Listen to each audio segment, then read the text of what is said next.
अनंत कोटि श्री साईनाथ महाराज की जय। टीम साईं पूजा की तरफ से सभी साईं भक्तों को मेरा नमस्कार। आज हम साईं बाबा की कृपा से श्रवण करेंगे अध्याय 25 दामू अन्ना का सार, अहमदनगर के रुई और अनाज के सौदे, आम्रलीला प्रकथन। जो अकारण ही सभी पर दया करते हैं तथा समस्त प्राणियों के जीवन व आश्रयदाता हैं, जो पर ब्रह्म के पूर्ण अवतार हैं, ऐसे अहेतुक दया सिंधु और महान योगीराज के चरणों में साष्टांग प्रणाम कर अब हम यह अध्याय आरंभ करते हैं। श्री साईं की जय हो।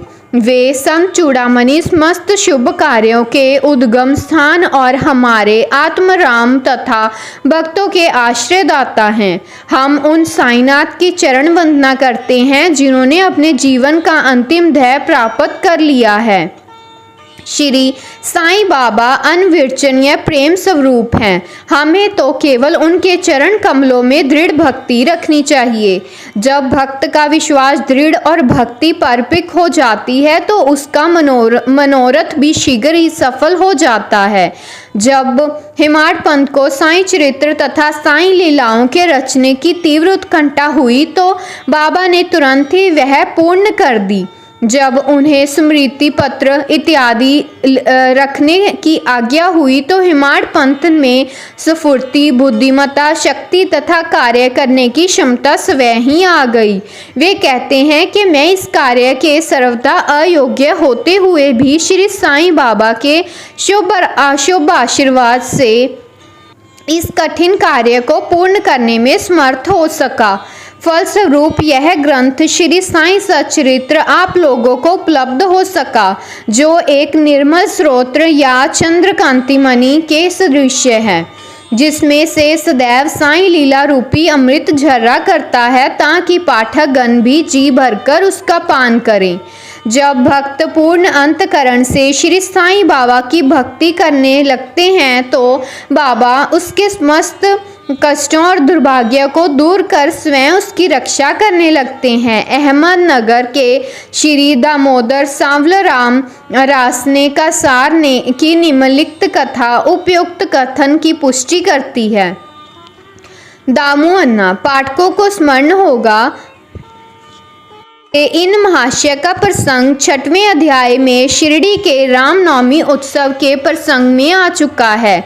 ये लगभग सन 1895 में शिरडी पधारे, जबकि रामनवमी उत्सव का प्रारंभ ही हुआ था और उसी समय से वे एक जरीदार बढ़िया ध्वज इस अवसर पर भेंट करते तथा वहां एकत्रित गरीब भिक्षुओं को भोजन आदि कराया करते थे। दामू अन्ना के सौदे। एक रुई का सौदा।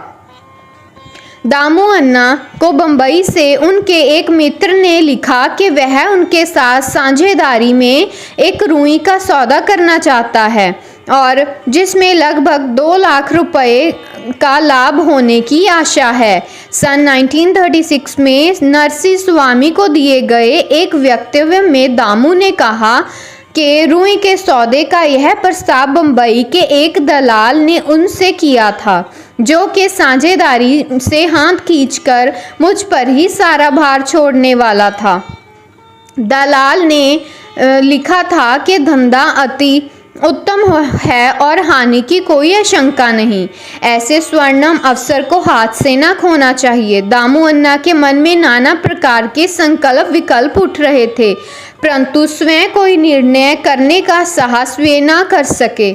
उन्होंने इस विषय में कुछ विचार तो अवश्य कर लिए, परंतु बाबा के भक्त होने के कारण पूर्ण विवरण सहित एक पत्र श्यामा को लिख भेजा, जिसमें बाबा से परामर्श प्राप्त करने की प्रार्थना की।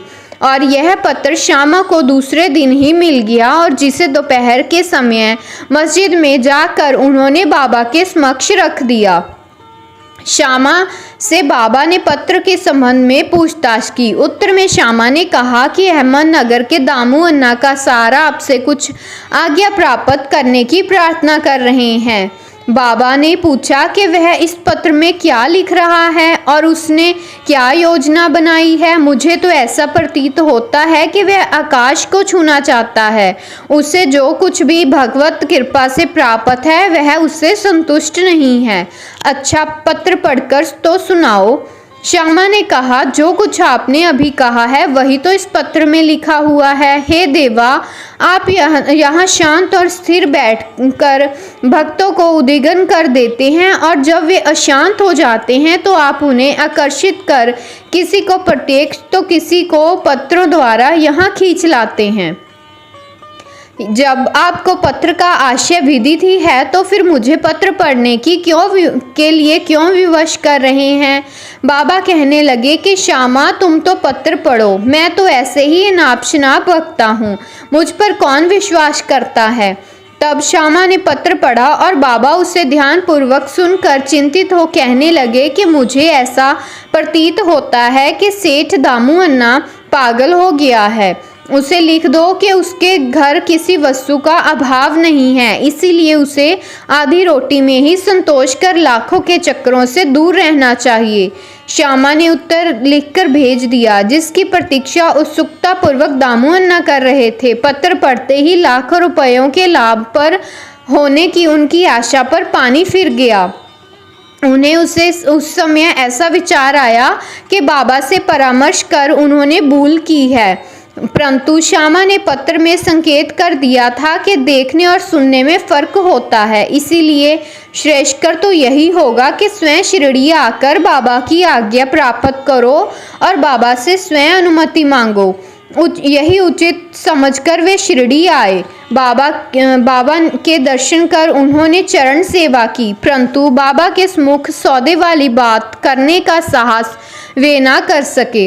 उन्होंने संकल्प किया कि यदि उन्होंने कृपा कर दी तो वे इस सौदे में से कुछ लाभांश उन्हें भी अर्पित कर देंगे। और यद्यपि यह विचार दामू अन्ना बड़ी गुप्त रीति से अपने मन में कर रहे थे, तो भी त्रिकालदर्शी बाबा से क्या छिपा रह सकता है। बालक तो मिष्ठान मांगता है, परंतु उसकी माँ उसे कड़वी औषधि देती है, क्योंकि मिठाई स्वास्थ्य के लिए हानिकारक होती है और इस कारण वह बालक के कल्याणार्थ उसे समझा बुझाकर कड़वी औषधि पिला दिया करती है। बाबा एक दयालु माँ के समान थे। वे अपने भक्तों का वर्तमान और भविष्य जानते थे, इसीलिए उन्होंने दामू अन्ना के मन की बात जानकर कहा कि बापू, मैं अपने को इन संसारिक झंझटों में फंसाना नहीं चाहता। बाबा की अस्वीकृति जानकर दामू अन्ना ने यह विचार त्याग दिया। दूसरा, अनाज का सौदा। तब उन्होंने अनाज, गेहूं, चावल आदि अन्य वस्तुओं का धंधा आरंभ करने का विचार किया। बाबा ने इस विचार को भी समझकर उनसे कहा कि तुम रुपयों का 5 सेर खरीदोगे और 7 सेर बेचोगे, इसीलिए उन्हें इस धंधे का भी विचार त्यागना पड़ा। कुछ समय तक तो अनाजों के भाव बढ़ते ही गए। ऐसा प्रतीत होने लगा कि बाबा की भविष्यवाणी असत्य निकले, परंतु 2-1 मास के पश्चात ही सब स्थानों में पर्याप्त वृष्टि हुई, जिसके सब फलस्वरूप ही भाव अचानक ही गिर गए और जिन लोगों ने अनाज संग्रह कर लिया था उन्हें यथेष्ट हानि उठानी पड़ी। पर दामू अन्ना इस विपत्ति से बच गए। यह कहना व्यर्थ न होगा कि रुई का सौदा जो कि उस दलाल ने अन्य व्यापारी की साझेदारी में किया था, उसमें उसे अधिक हानि हुई। बाबा ने उन्हें बड़ी विपत्तियों से बचा लिया। यह देखकर दामू अन्ना का साईं चरणों में विश्वास दृढ़ हो गया और वे जीवन पर्यंत बाबा के सच्चे भक्त बने रहे। आम्रलीला। एक बार गोवा के एक मामलेदार ने, जिनका नाम राले था, लगभग 300 आमों का एक पार्सल श्यामा के नाम शिरडी भेजा। पार्सल खोलने पर प्राय सभी आम अच्छे निकले। भक्तों में इनके वितरण का कार्य श्यामा को सौंपा गया। उनमें से बाबा ने 4 आम दामू अन्ना के लिए पृथक निकाल कर रख लिए। दामू अन्ना की 3 स्त्रियां थीं, परंतु अपने दिए हुए वक्तव्य में उन्होंने बतलाया कि उनकी केवल 2 ही स्त्रियां थीं। वे संतानहीन थे। इस कारण उन्होंने अनेक ज्योतिषियों से इसका समाधान कराया और स्वयं भी ज्योतिषी शास्त्र का थोड़ा सा अध्ययन किया। और उनके जन्म कुंडली में एक पाप ग्रह के स्थित होने के कारण इस जीवन में उन्हें संतान का मुख देखने की कोई योग नहीं है, परंतु बाबा के प्रति तो उनकी अटल श्रद्धा थी और पार्सल मिलने के 2 घंटे पश्चात ही वे पूजनार्थ मस्जिद में आए। उन्हें देखकर बाबा कहने लगे कि लोग आमों के लिए चक्कर काट रहे हैं, परंतु ये तो दामू के हैं, जिसके हैं उन्हीं को खाने दो और मरने दो। इन शब्दों को सुनकर दामू अन्ना के हृदय पर वज्रघात सा हुआ, परंतु महालसा पति ने उन्हें समझाया कि इस मृत्यु शब्द का अर्थ अहंकार के विनाश से है और बाबा के चरणों की कृपा से तो वह आशीर्वाद स्वरूप है। तब वे आम खाने को तैयार हो गए। इस पर बाबा ने कहा कि वे तुम ना खाओ, उन्हें अपनी छोटी स्त्री को खाने दो। इन आमों के प्रभाव से उन्हें 4 पुत्र और 4 पुत्रियां उत्पन्न होंगी। यह आज्ञा शिरोधार्य कर उन्होंने वे आम ले जाकर अपनी छोटी स्त्री को दिए। धन्य है श्री साईं बाबा की लीला, जिन्होंने भाग्य विधान पलट कर उन्हें संतान सुख दिया। बाबा की स्वेच्छा से दिए वचन सत्य हुए, ज्योतिषियों के नहीं। बाबा के जीवन काल में उनके शब्दों ने लोगों में अधिक विश्वास और महिमा स्थापित की, परंतु महान आश्चर्य है कि उनके समाधिस्थ होने के उपरांत भी उनका प्रभाव पूर्ववत ही है। बाबा ने कहा कि मुझ पर पूर्ण विश्वास रखो, यद्यपि मैं देह त्याग भी कर दूं, परंतु फिर भी मेरी अस्थियां आशा और विश्वास का संचार करती रहेंगी। केवल मैं ही नहीं, मेरी समाधि भी वार्तालाप करेगी, चलेगी फिरेगी और उन्हें आशा का संदेश पहुंचाती रहेगी।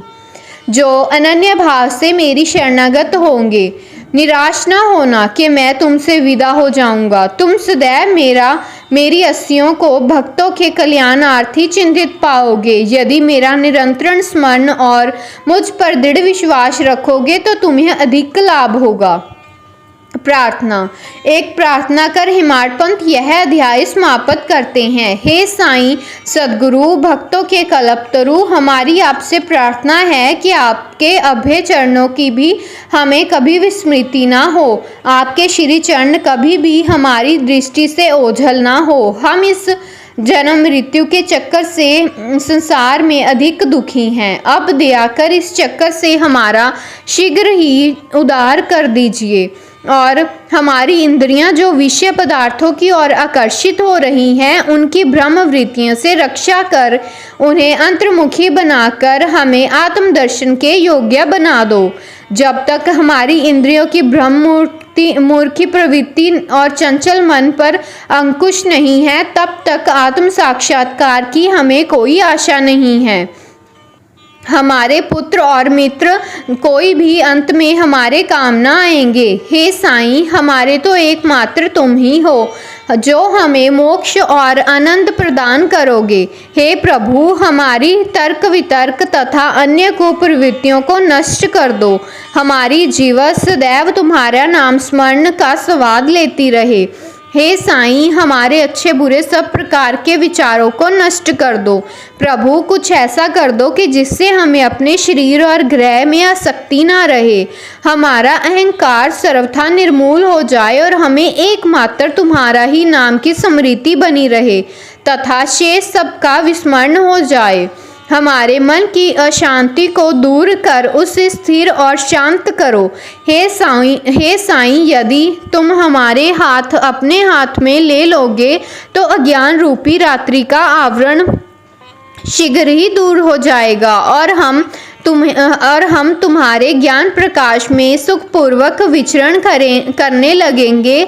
यह जो तुम्हारा लीला अमृत पान करने का सौभाग्य हमें प्राप्त हुआ तथा जिसने हमें अखंड निद्रा से जागृत कर दिया है, यह तुम्हारी ही कृपा और हमारे गत जन्मों के शुभ कर्मों का ही फल है। विशेष इस संबंध में श्री दामू अन्ना के उपयुक्त कथन को उद्धृत किया जाता है जो ध्यान देने योग्य है।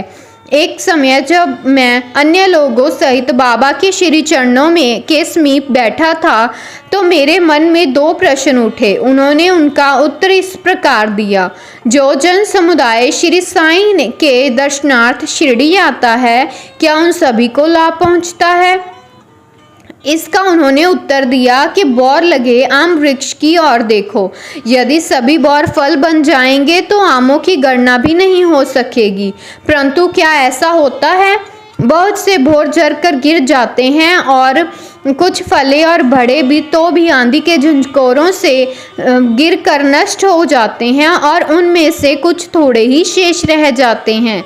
दूसरा प्रश्न मेरे स्वयं के विषय में था। यदि बाबा के निर्वाण लाभ कर लिया तो मैं बिल्कुल ही निराशित हो जाऊंगा, तब मेरा क्या होगा? इसका बाबा ने उत्तर दिया कि जब और जहाँ भी तुम मेरा स्मरण करोगे और तुम्हारे साथ ही मैं रहूँगा। इन वचनों को उन्होंने सन 1918 के पूर्व भी निभाया है और सन 1918 के पश्चात आज भी निभा रहे हैं।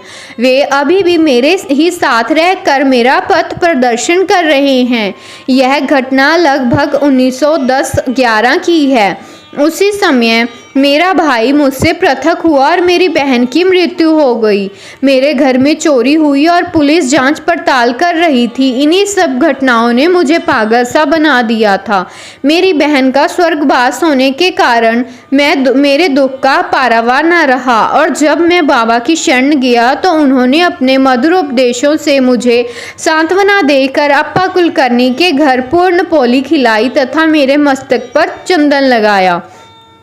जब मेरे घर चोरी हुई और मेरे ही एक 30 वर्षीय मित्र ने मेरी स्त्री के गहनों का संदूक, जिसमें मंगलसूत्र और नथ आदि भी थे, चुरा लिए, तब मैंने बाबा के चित्र के समक्ष रुदन किया और उसके दूसरे ही दिन वह व्यक्ति स्वयं गहनों का संदूक लेकर मुझे लौटाकर क्षमा प्रार्थना करने लगा। ओम श्री सद्गुरु साईनाथम अर्पणमस्तु। शिवम भवतु। टीम साईं पूजा की तरफ से अध्याय 25 संपूर्ण हुआ। वापिस हम कल मिलेंगे एक नए अध्याय के साथ। ओम साईं राम, जय साईं राम। अनंत कोटि ब्रह्मांड नायक राजाधिराज योगीराज परब्रह्म श्री सच्चिदानंद सद्गुरु श्री साईनाथ महाराज की जय। ओम साईं राम, जय साईं राम।